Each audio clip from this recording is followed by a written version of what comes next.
Did you know that nearly 50% of new real estate agents quit within their first year? And not because they were not passionate or driven, but because of mistakes they didn't even realize they were making. And you might be making one of them right now, especially the number five. Maybe you're working 12-hour days, chasing leads, sending emails, and still wondering, why isn't this working? And that's what this video is about. The biggest, most common, and most costly mistakes new agents make based on real stories that hit hard. And here is what we will cover. A mistake that's draining your income before your listing even hits the market. A trap that makes agents slash their value before they ever earn a client's trust. A quiet habit that kills deals without anyone noticing. And the one thing no one tells you about burning out in your first year.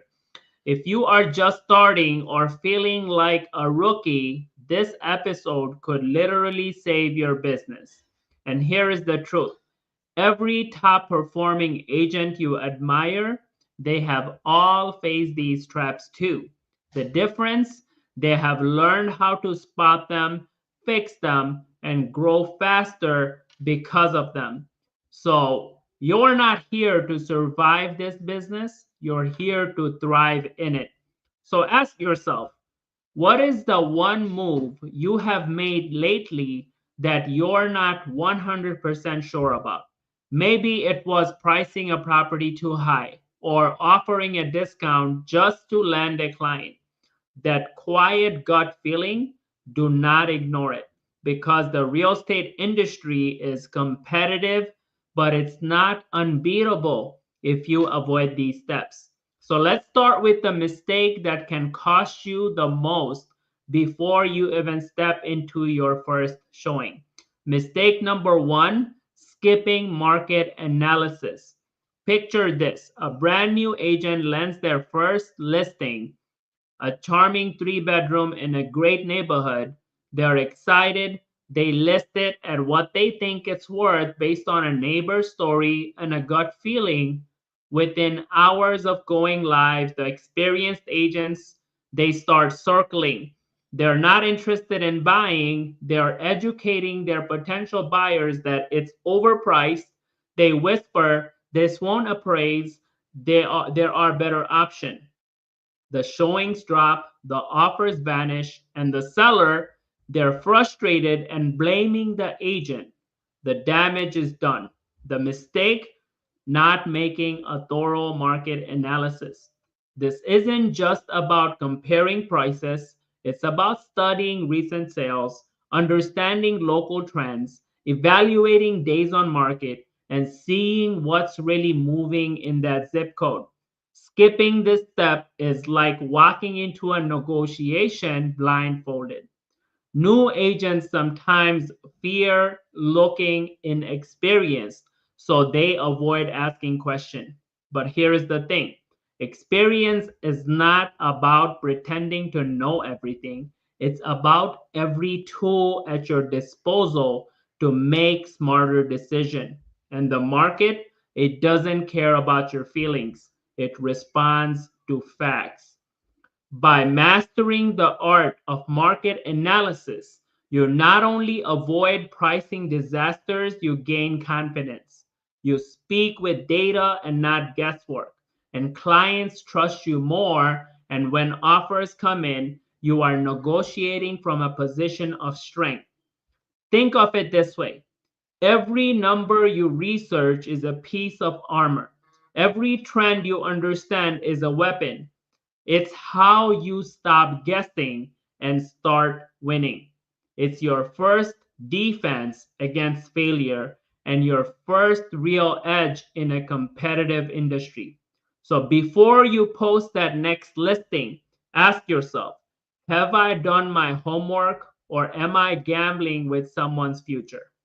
Mistake number two, undervaluing yourself. Let's talk about the silent trap that drains your energy and your bank account. discounting your value. There was this new agent, very talented, eager, and hungry for clients. So, to go ahead, they started offering lower commissions, free marketing, even waiving service fees altogether. And clients loved the deals. But there was a problem. They weren't hiring the agent for their expertise, they were hiring the discount. Fast forward a few months, burnout. This agent was juggling more clients than they could ever handle, working weekends, answering texts at midnight, and still barely making ends meet. And what's worse, they had built a brand based on being cheap and not excellent. And here is what really hurts. They watched less experienced agents earn more respect and better commissions simply because those agents set higher expectations in the market. It's easy to fall into this trap, especially when you are new. You want to be competitive, you want to prove yourself, but here is the truth. When you don't value your time, nobody else will either. Clients are not just paying for paperwork, they are paying for your insight, your negotiation, your guidance, and your strategy. If you treat your services like a commodity, you will attract people who treat you like one. Establish a fair rate and stick to it. And most importantly, learn how to explain your value with confidence.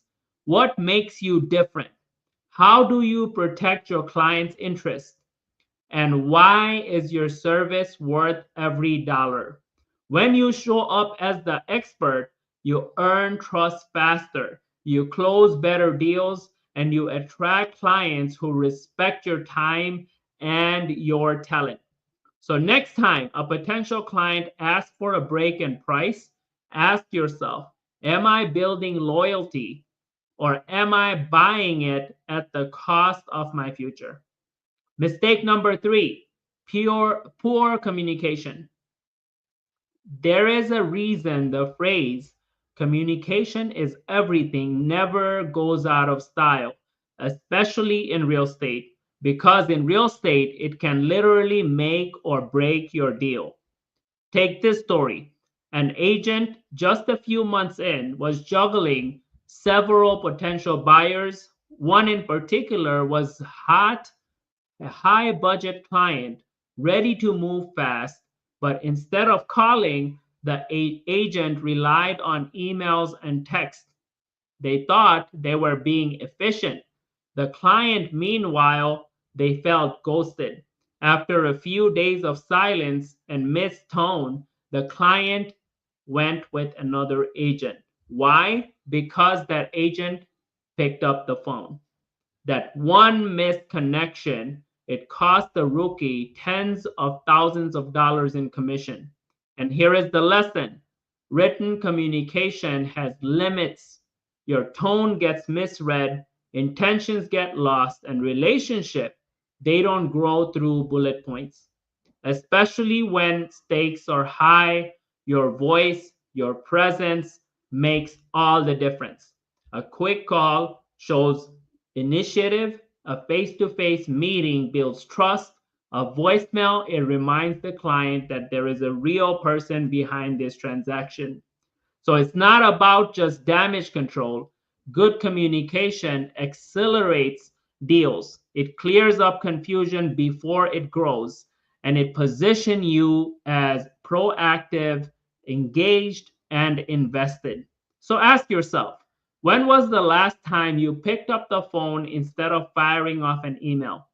How often are you checking in unprompted? Are your clients hearing from you before they feel the need to reach out? In this business, silence is not golden, it's risky. The best agents don't just manage transactions, they build relationships. And every call you make, every message you personalize gets you one step closer to that trusted status. If you want to stand out fast, speak up, over communicate, and leave no doubt that You are not just involved, you are invested. Mistake number 4, ignoring self investment. There is a harsh truth in real estate: the industry evolves, whether you do or not. One agent I knew came out of licensing school feeling confident. They had charisma, they had a good eye for homes, and they had the basic knowledge, but they skipped every optional workshop. They avoided new technology, and when the market shifted in 2020, they were left behind. Their marketing looked outdated. They didn't know how to leverage tools. And when clients started asking about digital tours, virtual walkthroughs, and AI enhanced listings, they had no idea where to start. The agent had potential, but no progress because they stopped learning. And here is the thing: top agents do not just chase deals, they chase knowledge. They treat learning as an investment, not an expense. Certifications, coaching, seminars, podcasts, books. It all adds up to sharper skills, faster growth, and more confidence. The agents who adapt don't just survive market shifts, they capitalize on them. They speak the language of the moment, offer cutting edge service, and stand out as a forward thinker. So, no self investment isn't just about technology, it's about mindset, emotional resilience, negotiation strategies, better client management. You grow not just as an agent, but as a leader in your field. So if you feel overwhelmed, start small. Pick one area to improve every month. One course, one tool, one mentor. The compound effect of consistent growth is powerful. And remember, your clients evolve too. If you're not improving, you're falling behind on their expectations. So ask yourself, what's the last thing you did to get better? If the answer isn't crystal clear, that's your sign. The best investment you can make isn't in ads or branding, it's in the brain behind your business. Now, mistake number 5, doing it all alone.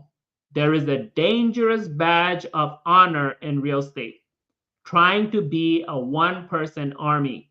A new agent I once worked with was determined to do everything: writing every email, designing every flyer, and running every open house, managing every document.